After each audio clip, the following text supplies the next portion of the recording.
My name is Lena Moore, and that dinner was supposed to be a celebration. Dad's birthday. 70 years of a life well lived, or at least, well concealed behind the smiles we gave the outside world. Our family, all around one table. It felt rare, almost fragile, to have everyone together at once. Maybe we all knew, deep down, that something could shatter at any moment. The table was beautiful. Mom had always been particular about these things.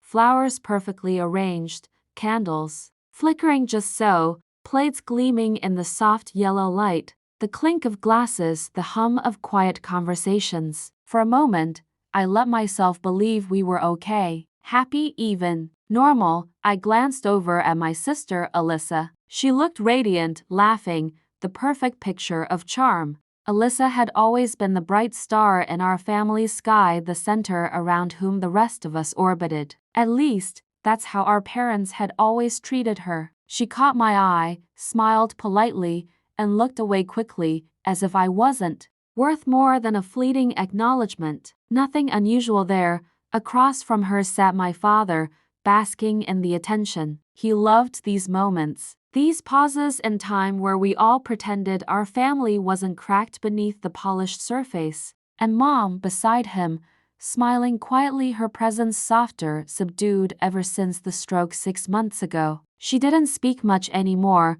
but her eyes still held words. They watched me closely, comfortingly. I knew that look well, reassurance, perhaps even apology, hidden behind silence. I sipped my wine slowly, my heart gradually calming into the rhythm of the evening. The laughter around me became background music to my thoughts. But then Dad tapped his glass gently with his fork, drawing everyone's attention. The small noise echoed louder than it should have. All eyes turned toward him. "We have an announcement," he said, clearing his throat. Beside him, Mom's polite smile stiffened just slightly. My pulse quickened. Something didn't feel right. I glanced again at Alyssa. She sat comfortably, smugly even. She already knew. She always did. Dad's voice was steady, oddly detached, as if he were reading a business memo, not speaking to his daughters. "We've decided it's time to update our will." The words hit me softly at first, almost like a feather falling against my cheek, gentle yet disturbing. The air around the table thickened, expectancy pulling at our collective breath. Then his eyes settled firmly on mine. "Everything's going to Alyssa." Lena's not in it. The silence that followed was absolute. It was louder than any sound I'd ever heard. Forks stopped mid-motion. Eyes darted around, confused, uncomfortable. My aunt's mouth dropped slightly open, her gaze sympathetic yet distant. Uncle Mark fidgeted, embarrassed for me but unwilling to say anything. But me? I felt cold, humiliated, betrayed. It wasn't about money. It was about how casually, cruelly, they had announced it. No explanation, no warning, just years of quiet punishments finally given voice. And the announcement made in public at dinner, as though I were nothing. A forgotten daughter, a mistake to erase. My fingers trembled around the stem of my glass. Anger rose slowly, but it was deeper than anger. It was sadness, sharp and old. A sadness I had known since childhood, hidden behind my quiet resilience. It had become a part of me, silent as a heartbeat, buried beneath polite smiles and dutiful nods. Alyssa's eyes glinted with something like victory. She'd always seen me as competition. The quiet, careful child who never cried, never complained. The one who built a successful life through sheer persistence, never asking for praise, never expecting fairness. Perhaps she thought she'd finally won some invisible war. I looked at my mother, searching her face. Her eyes were glistening now, softening with something like sorrow. Did she know about this? Had she agreed? She looked away, down at her plate. A tiny betrayal in itself. I wanted to say something brave or witty or biting, to stand up and challenge them, demand an explanation. But words froze in my throat, choking me. Shame burned my cheeks, not because I believed I deserved nothing, but because they believed it, and that's when something deeper stirred within me. A quiet resistance, a whispered reminder of something hidden away, something I'd nearly forgotten about. The envelope. Mom had given it to me, quietly, privately, months ago, before the stroke. She'd pressed it into my palm with trembling fingers. Her voice gentle but insistent, just in case, she had said. If things ever feel off, at the time, I hadn't understood fully. It seemed cryptic, unnecessary even. Now, sitting at that table, humiliated by my own family, clarity sliced through me. She had known something like this might happen. Slowly, deliberately, I reached down into my purse, fingers shaking slightly. The quiet rustle of paper felt loud in the tense silence as I pulled the neatly folded document out. Everyone watched. Me, curious yet wary. Alyssa's smirk faltered. My voice didn't tremble when I laid it on the table, looking directly at my father. You might want to read this before you celebrate too hard.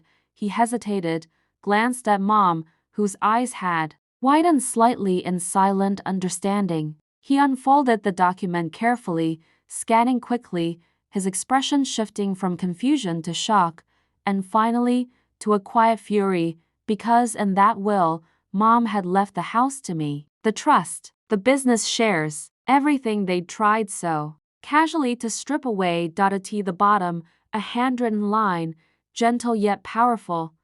Lena never asked for anything, so I leave her everything. They tried to erase me, humiliate me. But in that moment, at that beautiful, painful dinner, I understood something profound and unshakable. I was written in ink. When you're a child, everything is magnified. Every hurt feels immense. Every betrayal shapes the way your heart learns to trust or doesn't. Sitting at that dinner table, watching my father's face turn from smug pride to stunned disbelief, I realized that my childhood was not a collection of isolated incidents but a tapestry of quiet, calculated cruelties, each stitch woven deliberately to exclude, dismiss, diminish.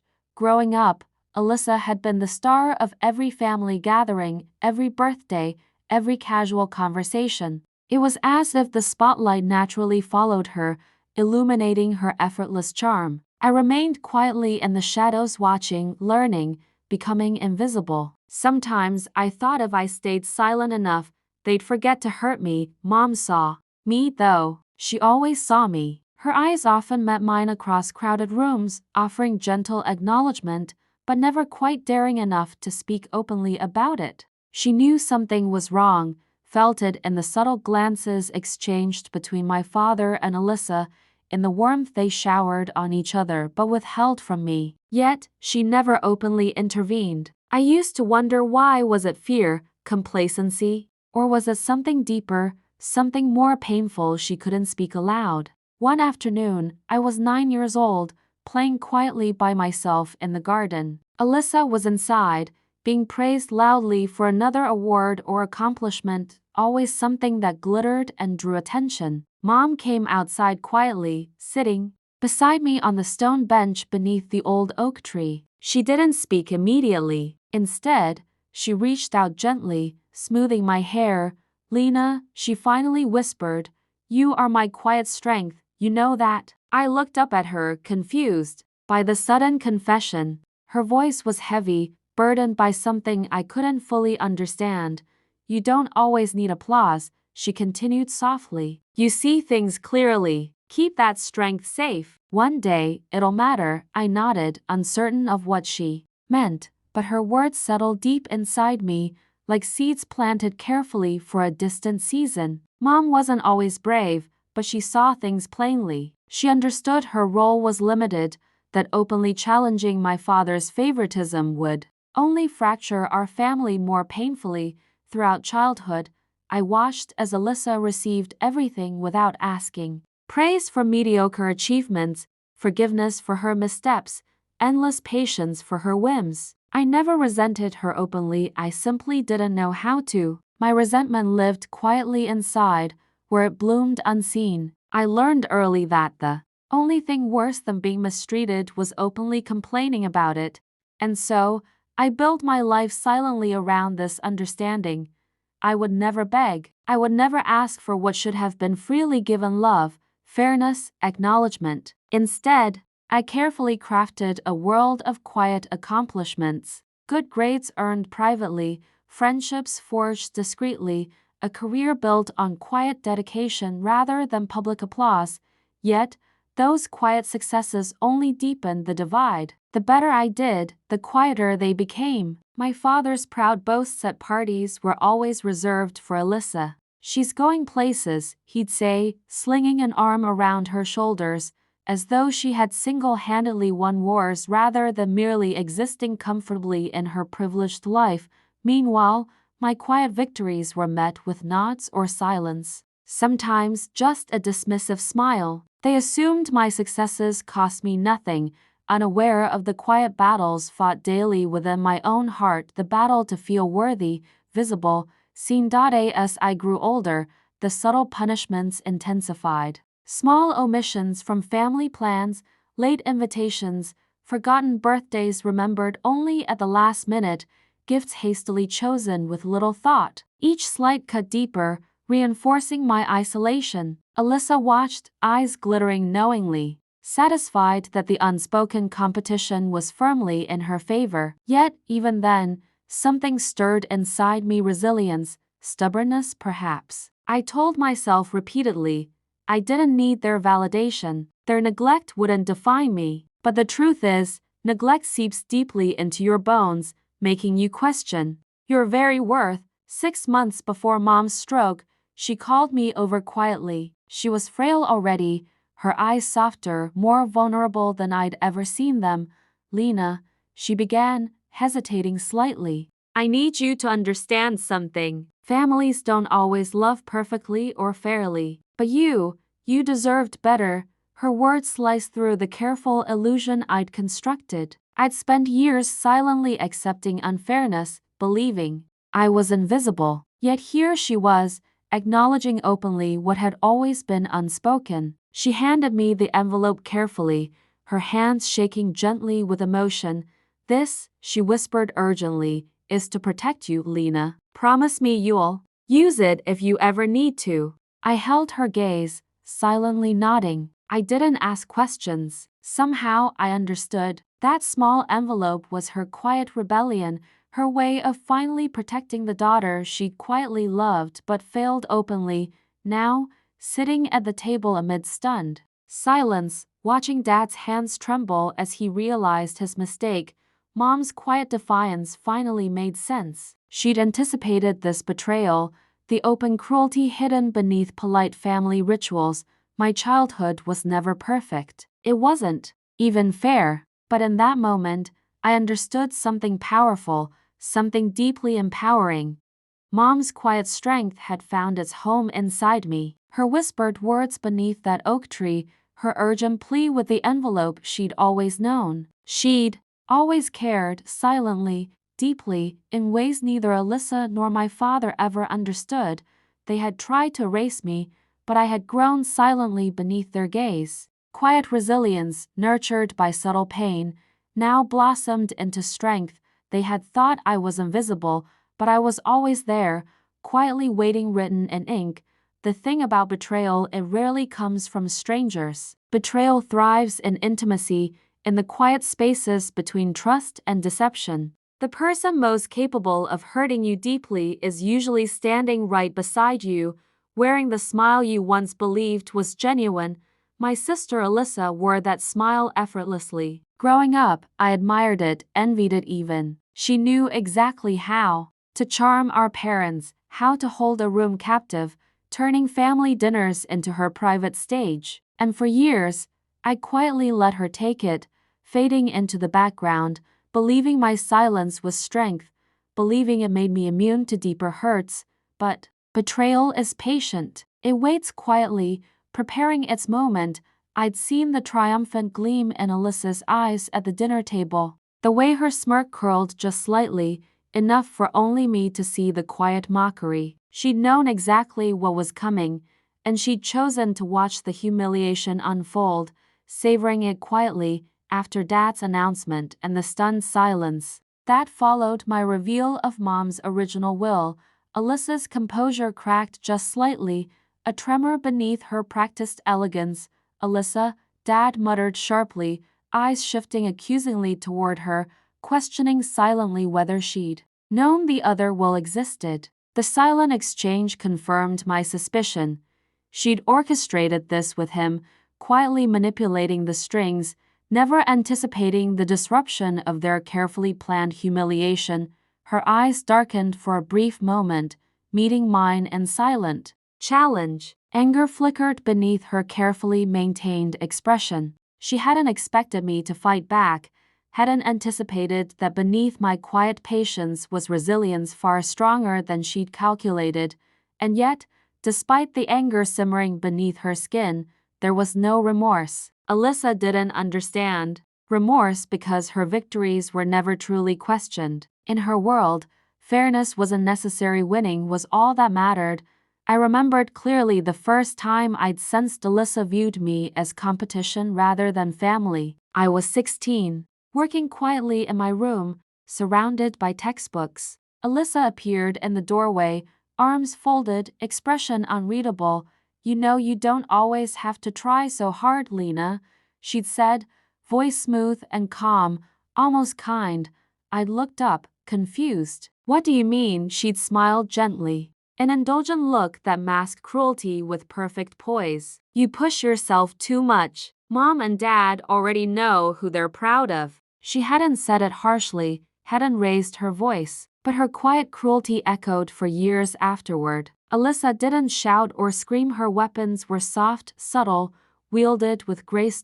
In college, Alyssa's competitive edge sharpened. She publicly congratulated me on my achievements while privately belittling them, dismissing them quietly with half smiles and polite nods, constantly reminding me in small, insidious ways that whatever I did, she would always overshadow me, and the hardest part was how convincingly she masked it. Family gatherings became her quiet performances, where my presence seemed little more than an inconvenience, easily brushed aside. She played the dutiful, loving sister in front of our parents, her gentle laughter ringing out effortlessly. But the moment we were alone, her eyes hardened again, coldly indifferent. Once, at a family holiday, Alyssa leaned close to me, whispering calmly, "You know they pity you, right? Poor quiet Lena, always overlooked, always trying so hard." I had quietly absorbed it, silently allowing her cruelty to settle inside me. I didn't fight back openly. Instead, I became stronger in ways she never saw. Her words were painful, yes, but they became the stones I quietly built myself upon. Alyssa never understood that her dismissals only fueled my quiet resilience, made me quietly determined to prove that I deserved more than their dismissive glances. Now, seated at the dinner table, with my father's hands shaking, my mother's quiet gaze holding steady, I saw clearly how Alyssa had plotted her quiet triumph. She had convinced our father I deserved nothing, had subtly manipulated him until he believed erasing me was a justified, even necessary act, but in her quiet satisfaction, Alyssa had underestimated me. My quietness had never been weakness. It had been a quiet gathering of strength, a careful preservation of dignity, slowly and steadily nurtured over years of quiet battles fought alone. She stared at me now, her carefully practiced expression cracking, her confidence wavering. Her triumph was fading. Betrayal relies on silence. She hadn't anticipated that Mom, in her quiet way, had chosen to break that silence. Alyssa had assumed the silence around me meant submission. She never understood the quiet rebellion Mom had planted within me. I met her eyes steadily, calmly, without anger or triumph. I had no desire to hurt her back, not because she didn't deserve it, but because her cruelty no longer defined me. She'd chosen her path, quietly reveling in my pain, confident I'd never dare disrupt the story she'd carefully written for me. But Alyssa's story had never been mine. I had quietly written another one, deeper and truer, forged from resilience and strength earned quietly through every subtle betrayal, every withheld kindness. She'd chosen competition. I chose dignity. She'd chosen cruelty. I chose quiet strength. She'd expected to erase me, but I was already inked to play permanently a story she couldn't rewrite. In every family, there are truths that remain hidden, tucked away like keepsakes in a forgotten drawer. They linger quietly beneath smiles and polite conversations, waiting for the right moment or perhaps never finding it at all to surface. My mother held such truths close, wrapped safely within her silence, afraid perhaps that speaking them aloud would fracture everything beyond repair. I didn't always understand her silence. As a child, I'd see her standing quietly by the window, eyes focused on something distant, something no one else could see. Her gaze seemed to stretch past the neatly trimmed hedges, beyond the road lined with trees far away, where our quiet, perfect life didn't reach. Those moments had puzzled me then, but looking back, they spoke volumes of quiet unrest, of something unsaid but deeply felt. Mom and I had a silent bond forged quietly in corners and shadows. I knew she saw me differently from how my father and Alyssa did. Her eyes followed me in quiet understanding, offering comfort she couldn't openly express. There were countless moments when a brief look, a gentle touch, or a softly whispered phrase held more truth than hours of conversation ever could. One late afternoon, long before her stroke, I found Mom sitting alone on the porch swing, her shoulders slumped slightly, her hands folded gently in her lap. Something in her quiet posture made me pause, compelled to join her in silence. I wish things were different for you, Lena, she whispered suddenly, her voice barely audible, almost lost in the breeze. I looked at her, startled by the quiet urgency in her tone. Different how? She hesitated, eyes fixed somewhere beyond the garden, distant yet deeply present in the moment. Fairer, kinder, the words slipped quietly into the silence between us, painful but necessary. For a moment, we sat together quietly, absorbing the heavy truth hidden in her gentle confession. Why don't you ever say anything? I asked softly, almost afraid of her answer. She turned slowly, meeting my gaze directly. Her eyes held sorrow, apology, regret. Because saying something aloud means facing it, and sometimes silence feels safer, even if it isn't fair. I understood then, more deeply than I ever had, the quiet strength and fragility in my mother's heart. She wasn't weak, she was trapped, caught between loyalty, fear, and love. Her silence wasn't indifference, it was quiet desperation. An attempt to hold together something too fragile to withstand truth spoken too clearly. In her quiet way, she did try to warn me. It was subtle, nearly invisible, buried in gestures so small they seemed meaningless at first glance. A gentle squeeze of my hand beneath the table after Alyssa monopolized dinner conversations, a quiet nod of acknowledgement after Dad dismissed my accomplishments. Mom was quietly acknowledging the injustice without openly challenging it. Perhaps the only resistance she felt safe to offer.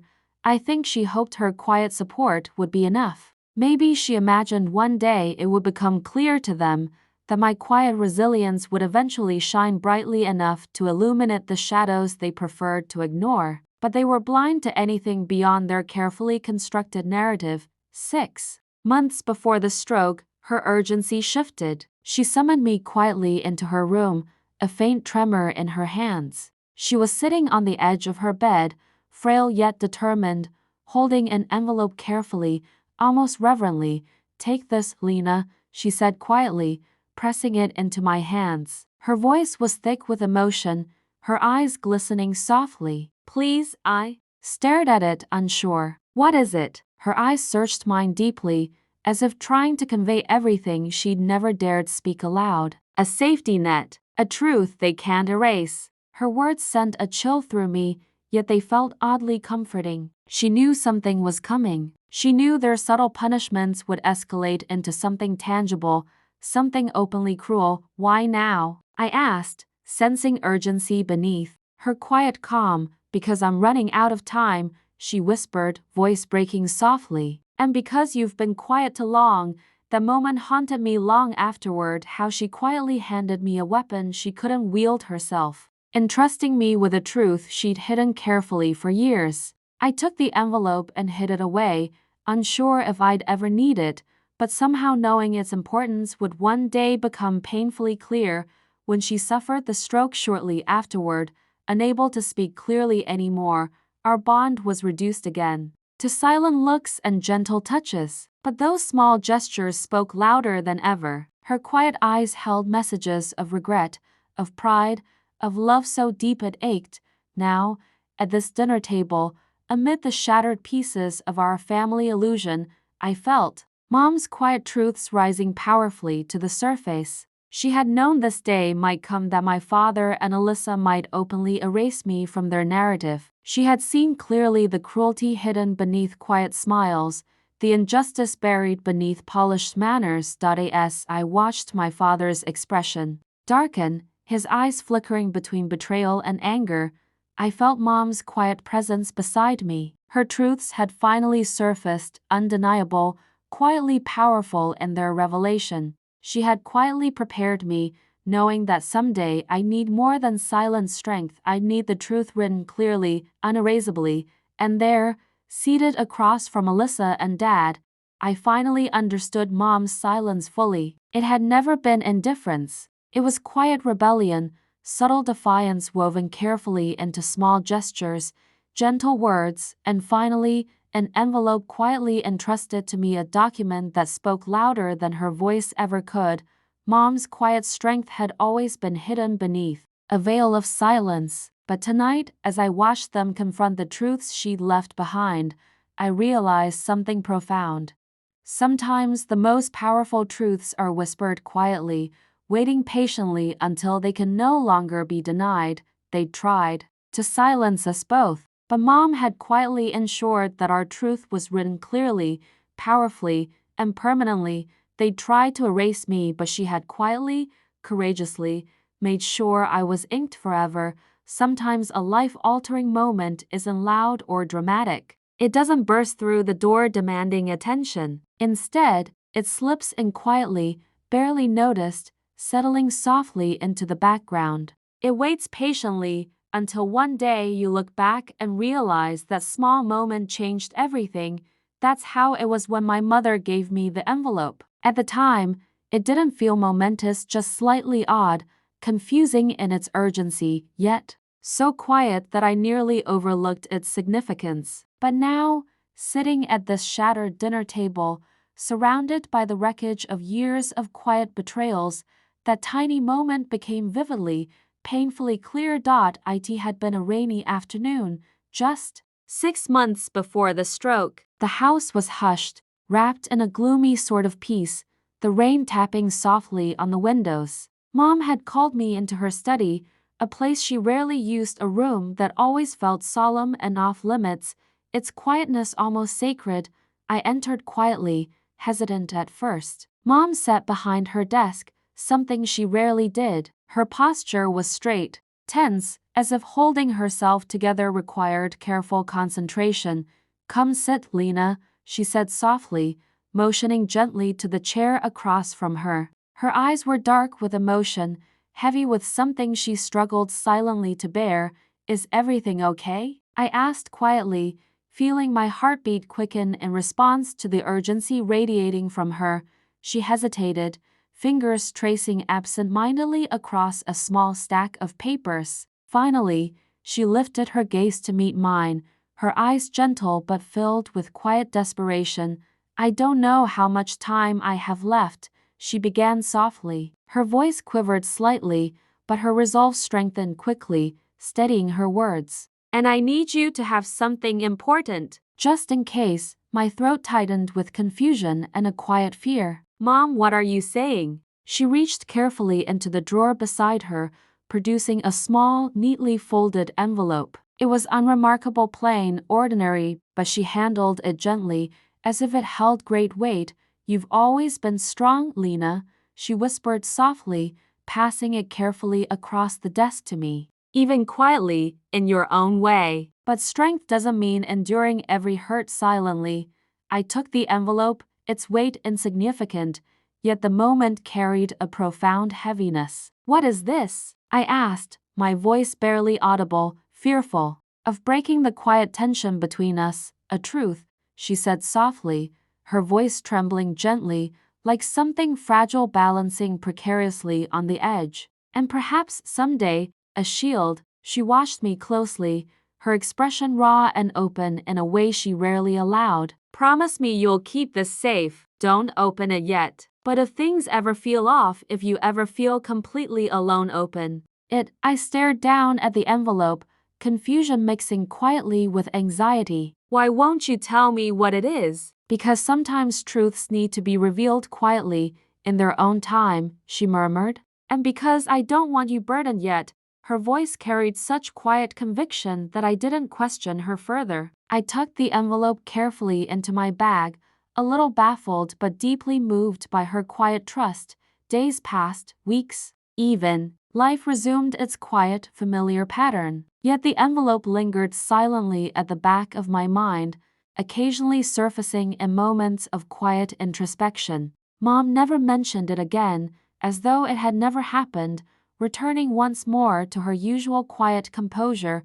Then, the stroke came without warning. Mom was taken from us in fragments, her voice stolen, her body limited, leaving her trapped within her own silence. I sat beside her countless hours afterward, holding her hand quietly, trying desperately to read the messages her eyes still managed to convey, but something shifted in me during those quiet hospital days. I understood, now, more clearly, the depth of her quiet desperation during our brief exchange in the study, the urgency of that moment, the silent alliance she'd formed with me, trusting me to carry forward what she herself couldn't. Months later, when Dad publicly erased me at the dinner table, the envelope's purpose crystallized. Mom had seen this coming. She had quietly known my father's cruelty, Alyssa's competitiveness, the casual dismissal that defined my place in their world. The envelope wasn't merely paper, it was my mother's silent voice, finally breaking through the barriers she'd lived within. It was her quiet defiance, her whispered rebellion, her unspoken alliance forged carefully, invisibly, knowing I would someday need more than quiet resilience to survive. Now, at this disastrous dinner, amid stunned silence and shattered facades, I understood the enormity of her quiet act. Mom had chosen quiet protection over open confrontation, perhaps because she believed I'd never be heard openly. Instead, she'd entrusted me with something more powerful: quiet truth, undeniable proof, subtly powerful enough to shift everything. Dad glared at me across the table, his expression caught between anger and panic. Alyssa's carefully cultivated composure had faltered, her eyes now desperate, searching for control that had slipped away. But I felt strangely calm, secure in the quiet strength of the silent alliance Mom had gifted me. Mom's quiet defiance had taught me an invaluable truth. Not all battles needed noise to be won. Sometimes the strongest rebellions are carried quietly, secretly, nurtured silently until the moment they become undeniable. In the end, Mom hadn't been weak. She'd been quietly, desperately brave. She'd given me the envelope knowing someday I'd find courage in her quiet rebellion. They tried to erase me, but Mom had quietly, deliberately made sure I was inked permanently into a truth they could never deny. There are moments in life when the very air feels thick with tension, when the silence grows louder than any scream could ever be. This was one of those moments. Sitting there at the dining table, my mother's carefully hidden truths spread plainly before us. I watched as reality slowly reshaped itself, exposing every hidden crack, every fragile facade. My father's hands trembled slightly as he unfolded the paper. Alyssa's eyes darted between him and me, the color draining slowly from her carefully composed face. And Mom sat quietly, her eyes filled with a blend of sorrow and strength, witnessing the storm she had silently predicted. "Read it aloud, Dad," I said softly, calmly. My voice surprised me, not a tremor, not a hint of anger, just quiet resilience. Forged by years of silence and subtle betrayals, he cleared his throat roughly, hesitating. But there was nowhere left to hide. Quietly, reluctantly, he began reading, his voice strained, heavy with a disbelief he could barely mask. I, Margaret Moore, being of sound mind, do hereby bequeath my home, my shares in the family business, and all assets of the trust, to my daughter Lena. The silence that followed was deafening. Each breath around the table felt labored, tight. Eyes flickered nervously, tension stretching taut between us. My aunt shifted uncomfortably, glancing sideways at Uncle Mark, whose expression had settled into quiet discomfort. Alyssa stared rigidly at her plate, fingers clenching and unclenching silently. My father lowered the document, eyes meeting mine fiercely. "This can't be real," he muttered softly, but his voice carried no conviction. The truth was undeniable, written clearly, quietly in ink. Mom's quiet rebellion had finally reached him, unraveling his carefully maintained authority. It stated clearly, 6 months before her stroke. I said quietly, calmly. I confirmed with her attorney. "It's valid, legally binding, Lena." "This is ridiculous," Alyssa finally snapped, desperation sharpening her tone. "Mom wouldn't do this, she wouldn't betray us." Her use of "us" wasn't lost on me. She had always considered herself and Dad as the heart of our family, everyone else peripheral, expendable. Especially me. "She didn't betray anyone," I answered calmly. "She simply spoke a quiet truth, one she'd carried for years." I glanced at Mom, whose eyes shimmered softly with emotion. Unable to speak clearly since the stroke, she held my gaze firmly, silently affirming everything. She'd trusted me quietly, believing one day I would need this protection, understanding what they refused to acknowledge, that fairness mattered, that dignity mattered, and that I mattered. "You must have manipulated her," Dad murmured harshly, eyes narrowed accusingly. "Your mother would never deliberately create division." "No," I replied quietly, sadness tinging my voice. "You both did that yourselves years ago." Mom simply chose to acknowledge it. Alyssa laughed bitterly, her carefully polished facade slipping entirely, replaced by something raw, desperate. "She pitied you, Lena. That's all this is." Her words sliced deep, but I didn't flinch. I'd endured Alyssa's quiet cruelty for so long. Her insults had become familiar companions. But tonight, they held no power. Mom saw clearly, I replied calmly, voice steady. She knew exactly what she was doing. Alyssa's hands shook visibly now, her face reddened with anger and disbelief. But beneath her rage, I saw the quiet panic of someone whose world was collapsing, whose illusion of control had fractured irreparably. "I don't want anything from you," I added softly, directing my words toward my father. "I never did, but I won't be erased. I won't quietly accept humiliation any longer." He opened his mouth, as though readying some angry retort, but words seemed to fail him. His carefully built narrative had crumbled, exposed by Mom's quiet, powerful truth. He looked down again at the will, hands trembling visibly. A document he couldn't deny, truths he couldn't dismiss. In the silence that followed, Mom reached over, placing her hand gently, shakily onto mine. Her touch spoke clearly, silently, affirming everything she couldn't voice. I squeezed gently, feeling warmth rush through me, quiet reassurance reinforcing my resolve. We'd both lived silently within the confines of their narrative for too long, but no more. Around us, quiet whispers began, awkward murmurs of confusion and disbelief. I rose slowly, carefully folding the document, tucking it safely back into my purse. "I won't fight you," I said quietly, clearly, addressing my father and Alyssa. "But I won't let you erase me again."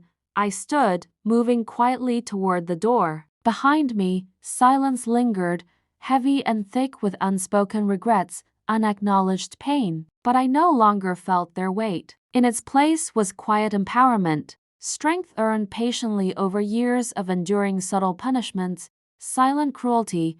I paused at the door, glancing back just once. Mom's eyes met mine again, a quiet smile flickering gently across her lips. Her silent strength had become mine, her quiet rebellion now fully realized. They believed I could be easily dismissed, quietly erased. But tonight, I'd shown clearly, quietly, that some truths can never be rewritten, I stepped into the night, my heart steady, my spirit calm. My mother's quiet, carefully hidden truths had finally spoken clearly, and I would carry their quiet strength forward, unafraid, permanently inked in resilience. In the days following that painful dinner, our family fractured quietly but irrevocably. Phone calls stopped coming, invitations faded into silence, replaced by awkward distance. It felt like being quietly erased again, but this time I welcomed it, no longer trapped by their quiet cruelty, but freed from the pretense that had defined our relationships for so long. Dad didn't call me. Alyssa sent only one brief, icy text. "I hope you're happy," it read, as if I'd somehow betrayed them by refusing to quietly endure their humiliation. I didn't reply. There was nothing left to say, nothing that hadn't already been quietly shouted into the tense air at dinner. The truth now fully exposed. Mom was the only one I continued to see regularly. Our visits became quiet rituals, carefully crafted moments of peace amid the storm. We rarely spoke openly about that night, yet in our silence, every glance and gentle touch carried weight, quietly reaffirming our bond. She seemed relieved, somehow lighter, despite her limited speech. It was as if finally exposing the hidden truths had released a burden she'd silently carried for decades. One afternoon, sitting quietly beside her wheelchair in the garden of the assisted living center, Mom gently squeezed my hand. Her eyes softened, glistening slightly with unshed tears. "Sorry," she whispered quietly, her voice fragile, breaking slightly beneath the weight of emotion.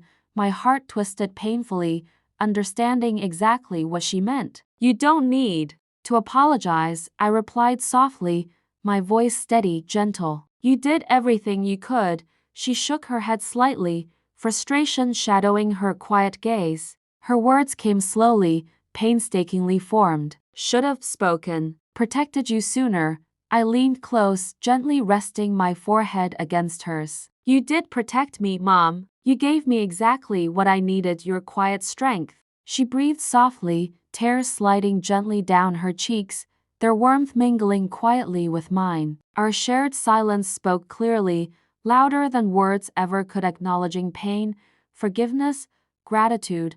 Away from her, however, life felt strangely unfamiliar. Old friends cautiously asked questions, their polite curiosity masking a deeper desire for gossip. Family drama became whispered conversations behind closed doors, avoided eyes, quietly uncomfortable silences. I kept my answers simple, guarded not out of shame, but because no one else could fully understand the complexity, the quiet agony of years spent silently enduring subtle betrayal.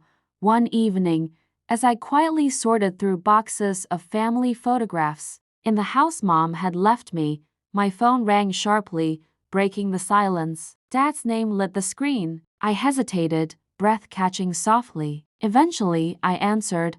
"Lena," he began curtly, his voice tight, strained. "We need to talk." I paused, gathering quiet courage. "I'm listening." His breath shuddered slightly, hesitation filling the empty space between us. "This family's falling apart. We can't let one misunderstanding ruin everything." I laughed softly, bitterly, a quiet, broken sound. "Misunderstanding? You deliberately excluded me from your will, Dad. You erased me from your life. How is that a misunderstanding?" "It wasn't like that," he protested weakly, voice thick with discomfort. "You know your sister." "Yes," I interrupted gently. "I do, and I know you too. That's why Mom had to quietly protect me, because neither of you ever would." The silence lingered painfully. Finally, he spoke quietly, his voice edged with helpless frustration. "Lena, you're tearing this family apart." The words cut deep, quietly, precisely aimed to wound. Yet, I felt strangely calm, clarity crystallizing sharply in that moment. "No, Dad," I whispered softly. "You did that years ago." "I'm just refusing to pretend anymore." The line went quiet again, tension hanging heavily. Finally, he sighed softly, resigned. "What do you want?" I closed my eyes briefly, pain twisting quietly in my chest, yet resolve steadying my voice. I don't want anything from you. I just want peace. I deserve peace. He hesitated again, voice lowered, pride wavering. Lena, but he couldn't finish, the quietness swallowing whatever fragile apology he attempted. Eventually, he simply ended the call, quietly retreating again behind familiar silence. Afterward, I sat quietly amid scattered photographs, each one a silent testament to a past that no longer fit. The smiling faces, posed carefully for holiday gatherings, felt suddenly empty images carefully constructed to hide quiet truths, subtle wounds, silent cruelty. Mom's gentle face looked up at me from one picture, her eyes quietly thoughtful, patient yet burdened. Alyssa stood beside her, carefully poised, smiling beautifully for the camera, effortlessly dominating the scene. I stood slightly apart, smiling quietly, eyes shadowed, already distant. Carefully, deliberately, I gathered the photographs, placing them back in the box. My past couldn't be erased, nor could the quiet fractures of my family be fully repaired. But maybe healing didn't mean mending every break. Perhaps it simply meant finding peace within the fractures, quiet strength and scars earned honestly. Mom had taught me quietly, through every unspoken truth, every subtle act of defiance, that dignity could never be taken, it had to be surrendered. And I would never again quietly surrender.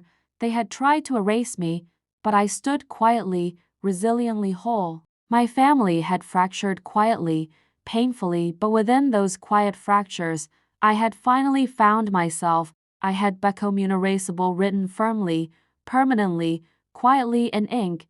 It's a strange feeling, finding strength in the ruins of what you once knew. Sometimes clarity emerges quietly, unexpectedly, like sunlight piercing through storm clouds after a lifetime of gray skies. In the days after the family fell apart, I found a kind of peace I'd never known before. Quietly, carefully, I began to rebuild my life, one gentle moment at a time. The house Mom left me felt strangely empty at first, filled with memories that whispered in every corner, each room quietly echoing with stories of laughter, pain, and unspoken truths. But slowly, I reshaped those echoes, allowing the space to become mine fully, free of the shadows my family had quietly cast over me.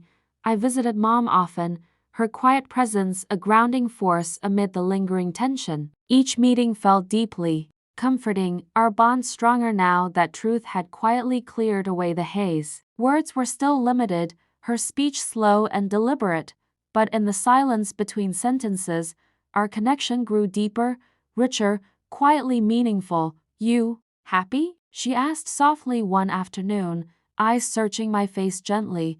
I paused thoughtfully, smiling quietly at the simple question. I'm getting there, she nodded slowly, her eyes warm, understanding. Good, she murmured quietly, gently squeezing my hand, her approval wrapped in quiet pride.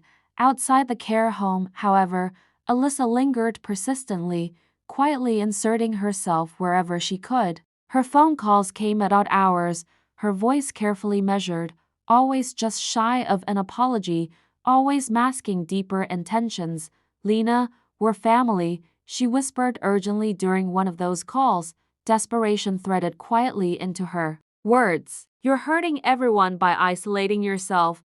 No, I replied softly, calmly. I'm finally healing, she sighed, frustration simmering quietly beneath her carefully controlled voice. Healing doesn't mean you abandon family, my heart tightened quietly. Alyssa, you abandoned me first. You built a family that excluded me and you expected me to quietly accept it forever. Silence stretched between us, painful yet necessary. Finally, her voice returned, barely audible. I never meant, but you did, I interrupted. Gently, firmly. You meant every quiet dismissal, every subtle cruelty. I'm done quietly accepting your version of love. The line grew silent again, Alyssa's breathing steady, careful. I wish you'd just move past this. I am moving past it, I replied softly. That's exactly why I can't let you back in. Not now, maybe not ever. She didn't respond immediately. When she finally spoke, bitterness edged her quiet words. You've changed, Lena. Yes, I whispered clearly, calmly. I finally have, afterward.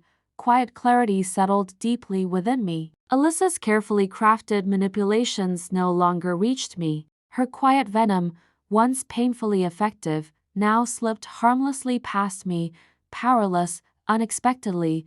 The space left by family allowed room for quiet strength to flourish. I rediscovered small joys, long walks taken alone, quiet mornings sipping coffee on the porch, reading books I'd set aside for years. Friends reached out cautiously, uncertain but supportive, quietly reminding me that family wasn't always bound by blood.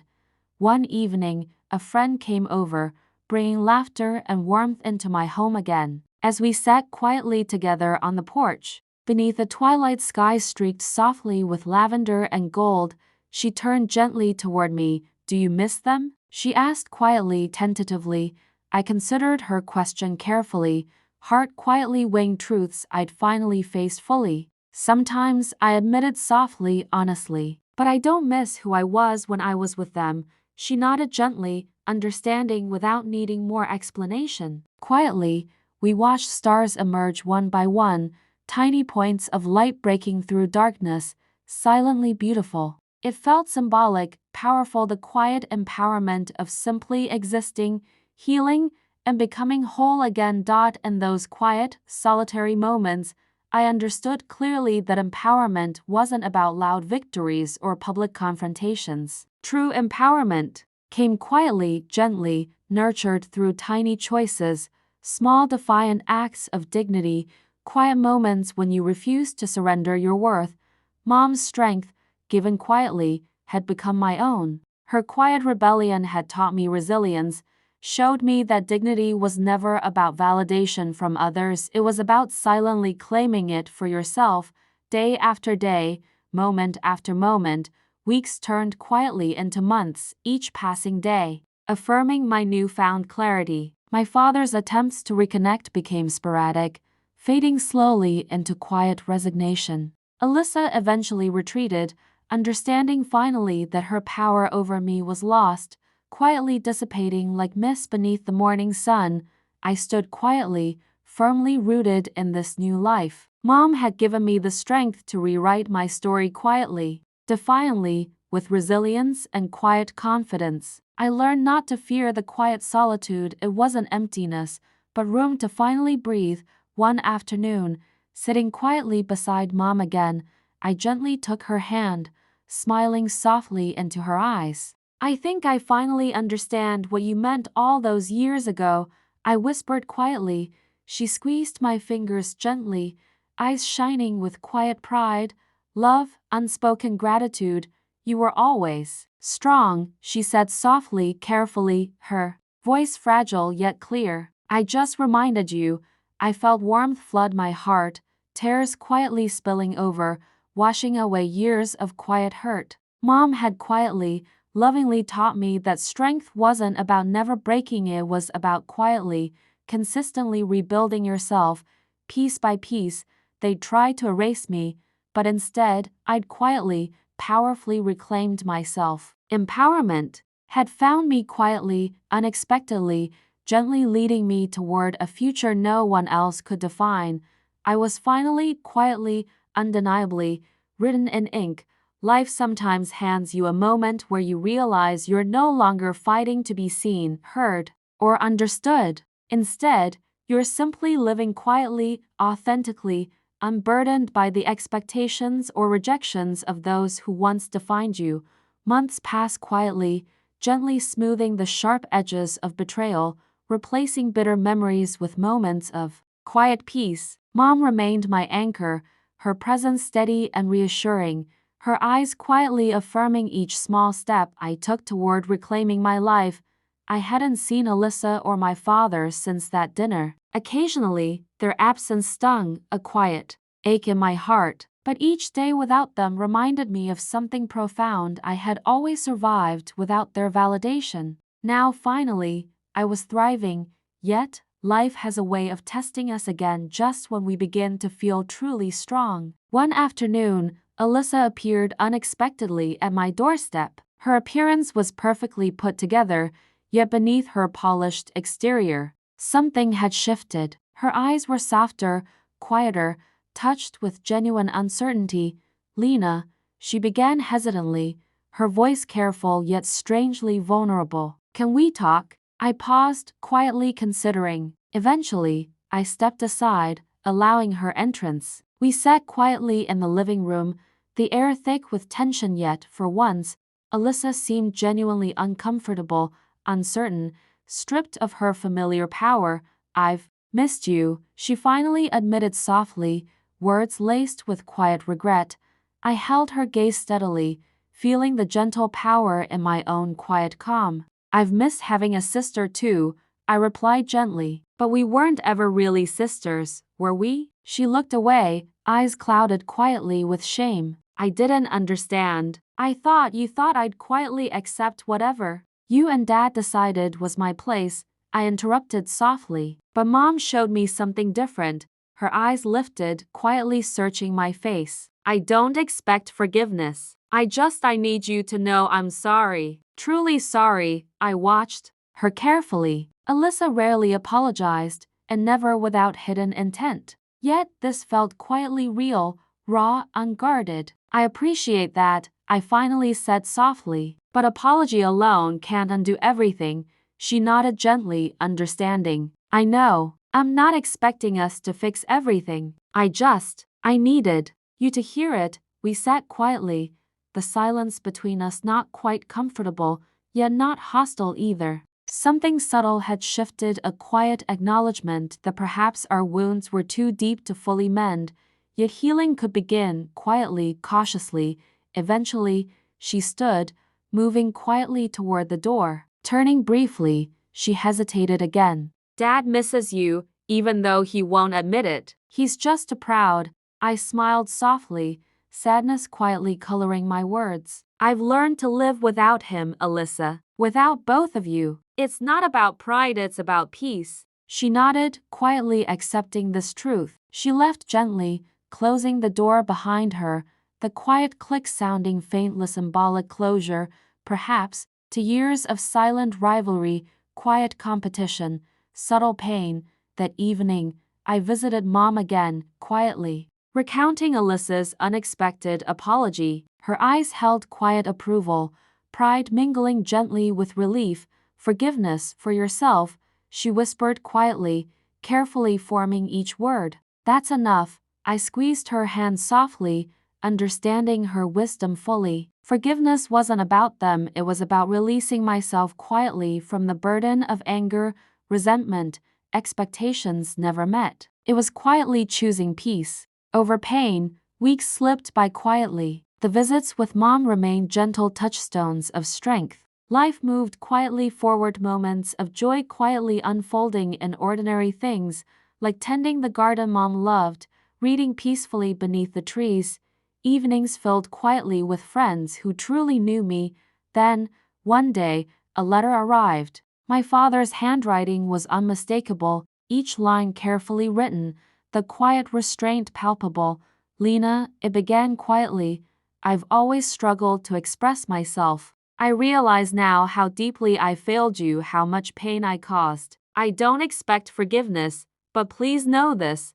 I was wrong, and I regret it deeply." I read it slowly, quietly absorbing each painful acknowledgement. Tears slid gently down my cheeks, not from sadness, but relief. Quiet triumph surged within me, a sense of dignity finally affirmed.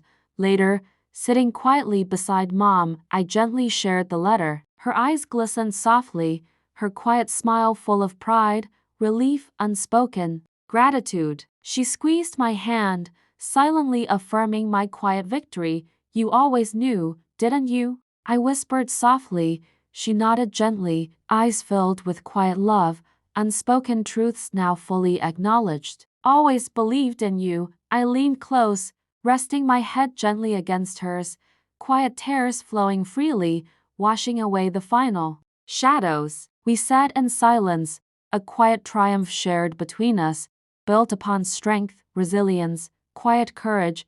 My family had fractured, yes. Pain had shaped much of my story, but now, quietly triumphant. I stood free of their definitions, quietly empowered by my own truth, finally, beautifully whole. They had tried to erase me, but they hadn't understood strength isn't always loud. Sometimes, the deepest triumphs come quietly, softly, undeniably, written gently, yet permanently, in ink. There's something quietly sacred about reclaiming yourself after a lifetime spent quietly living by others' definitions. Something powerful about knowing, finally and completely, who you truly are, who you've quietly always been, beneath layers of silent hurt, unspoken dreams, and subtle strength. Months passed gently, each day quietly confirming my peace. Mom remained my anchor, her presence quietly steadying me, her eyes speaking silent volumes of love and quiet pride. Our visits were tender rituals, small, quiet exchanges carrying a lifetime of meaning. She remained frail, words scarce, yet every moment we shared was rich, quietly sacred.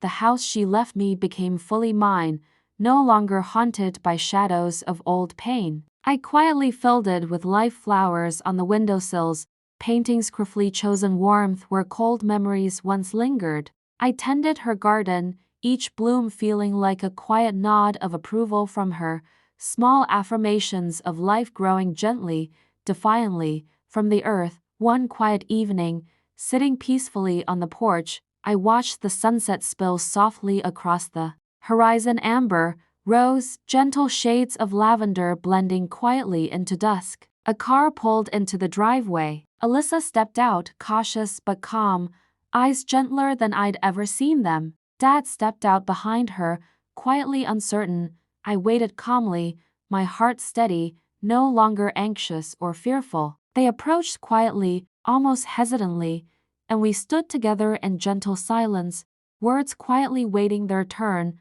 Dad spoke first, voice low, humble. "Lena, I won't ask forgiveness. I know what I did and what it cost us. But I'm sorry, truly sorry." I studied him quietly, seeing clearly the quiet pain etched deeply in his face. Gently, I nodded, acknowledging his apology without surrendering. My quiet peace. Alyssa stepped forward gently, her eyes soft, no longer calculating. "We're not asking anything from you. Just, we wanted you to know we see you clearly now. You deserved better." I breathed softly, a quiet sense of release washing over me. "Thank you," I replied gently, simply. I didn't need more, not apologies, not validation, not reconciliation forced by guilt or obligation, but their quiet acknowledgement felt healing, affirming. "We'll leave you alone," Dad added quietly, sincerity coloring each word. "But we needed to say this. It matters." I met his gaze softly, a quiet compassion emerging, acknowledging his humanity, his flaws, his regrets. "I appreciate it," I whispered, meaning it fully. "And I wish you both peace." Quietly, they turned away, leaving gently into the fading twilight. Watching their departure didn't feel painful, just quietly significant. Closure didn't mean rebuilding every broken relationship. Sometimes it simply meant quietly acknowledging the end, letting go gently, peacefully. I drove slowly to see Mom afterward, heart quietly reflecting. Sitting beside her again, her fragile hand gently clasped in mine, I shared their visit. She smiled quietly, eyes deep with gentle understanding. "You, stronger now," she whispered gently, clearly, pride glowing quietly in her eyes. "Because of you," I replied softly, voice thick with emotion. "You gave me strength." She shook her head gently, lovingly. "Always yours." Just reminded. "You," I smiled softly, tears gently spilling. Her quiet wisdom always carried profound truths. I'd carried quiet strength within me, even when I couldn't yet recognize it. We sat quietly, peace enveloping us both, silence warmly wrapping around us like an embrace. I'd spent years quietly believing their lies, that I was small, invisible, erasable. But Mom had known differently. She had quietly seen clearly who I was beneath their dismissals, quietly understood the resilience within me, quietly trusted I would someday reclaim myself fully. Weeks slipped by, gently turning into months. Mom's health continued to decline quietly, gently, until one afternoon I received the call I'd quietly anticipated yet feared. She had passed gently, peacefully, leaving quietly, her spirit finally free from the body that had limited her. Voice, standing quietly by her grave beneath a gentle sky, I felt her presence deeply, profoundly. Her quiet strength, the gentle resilience she'd nurtured within me, felt vivid, alive, written permanently in my heart. I placed flowers quietly upon the fresh earth, flowers from her garden, a quiet tribute to the woman who'd silently guided me toward myself. I spoke softly into the gentle breeze. Words meant only for her.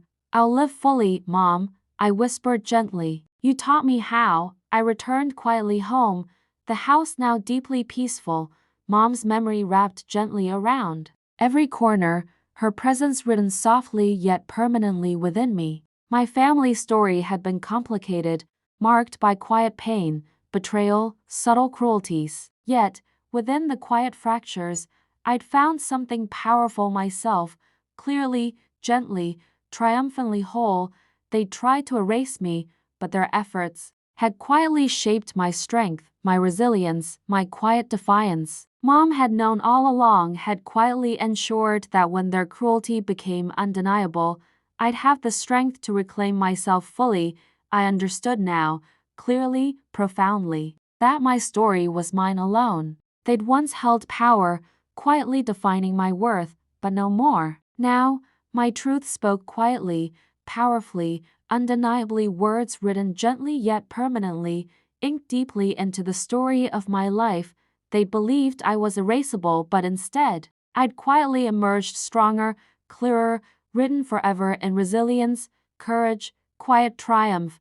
I was never invisible, I was never weak, I was always quietly, powerfully, undeniably myself, fully, permanently, beautifully written in ink.